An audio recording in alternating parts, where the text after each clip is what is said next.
Popular shows on television in modern day consist of medical, drug-related, and many crime topics. Watching these common movies or series, you would never realize that some of what you are seeing on the screen in front of you are very realistic and can very easily happen to anyone. As a society, we often give ourselves the benefit of the doubt and strongly believe these tragic events would never happen to us or our families.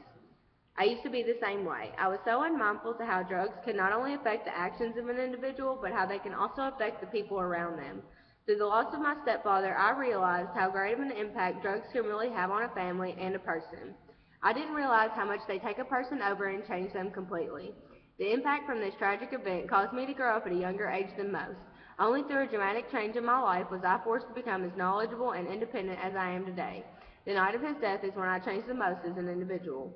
As a child, I was not certain of the effects drugs could cause. I never considered that they would ever personally disturb me or my family. I never felt it was my place to address this issue either because I was so young. My personality was to be quiet and keep more to myself. For instance, instead of staying home with my parents, I would spend my time alone or with my papa, the person with whom I felt most comfortable. As I grew older, I continued to spend most of my time away from home. Between work, school, sports, and my peers, I didn't have much of my time left to be at home. During this time in my life, I was aware of my stepfather and his habits. When I was home, I always saw him drinking, but I never said anything to him about it because I felt it wasn't my place and my opinion didn't matter. Even though I didn't want to approach this while it was occurring, I was eventually forced to. On January 12, 2012, I pulled into my driveway as usual after getting off from my long shift at work. I walked through the front door expecting to see my mom and dad sitting in front of the television as usual. This was not the case. Mom was frantically pacing around the room aimlessly. Dad was slouched on the couch.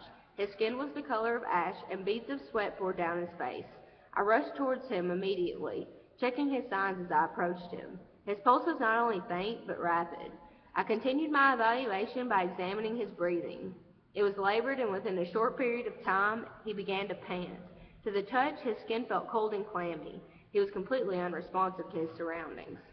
After checking his signs and failing to check his symptoms due to his unresponsiveness, I called 911. I told them my location and the situation, forcing myself to remain calm. The soothing voice of the lady on the phone helped me relax. She stayed on the line until the ambulance arrived. She told me, "Keep checking his signs, make sure his pulse remains palpable. The ambulance will be there soon." Soon the ambulance arrived and rushed him to the nearest hospital. We reached the hospital, and I was forced along with the rest of my family to remain in the waiting room. My mom was distraught. As we waited, I tried to comfort her and my brother, but I could do nothing to help the outcome of the situation. We were finally allowed to see him after about an hour of waiting. When I next saw him, he was in the anatomical position, and they had placed an incubator down his throat to assist in his breathing. I told him that I loved him, but I couldn't bear the sight of him for very long. The doctors informed us that he had been given medication in the ambulance in an attempt to reverse an overdose. Due to the many years of continuous drinking, his liver was the first organ to fail. Soon after, his kidneys failed too. After two or more main organs shut down, it is unlikely that the heart will remain pumping. He experienced a mild myocardial infarction during the attempt to transport him by helicopter to Central Baptist Hospital. Right before he was to be placed in the helicopter, his heart refused to fight any longer, resulting in death. My views towards alcohol and substance abuse have changed dramatically due to this experience. I've never been able to have the same perspective I had once before. The emotional growth I have established over this short amount of time has forced me to become tremendously outspoken. My mother has been recently undergoing post-traumatic stress and has been abusing drugs. Unlike before, when I was less observant and unaware, I wouldn't have noticed the change in attitude and the signs of drug abuse. I addressed this issue by taking charge. I told her if her ways didn't change, I would change them for her by getting her the help she needed. In the time after my dad's death, I have changed from being the child of the household to more so the leadership role.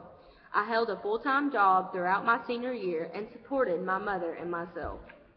As an individual, emotional maturity is the most immense change I have endured. I used to be more reserved and unaware of my surroundings. In contrast, I am now evidently more observant and speak my mind. This tragic event not only ripped my family in half, but forced me to grow up in a timely manner. This positionship within my life also forced me to become independent and aware of the toll drugs can take on a family.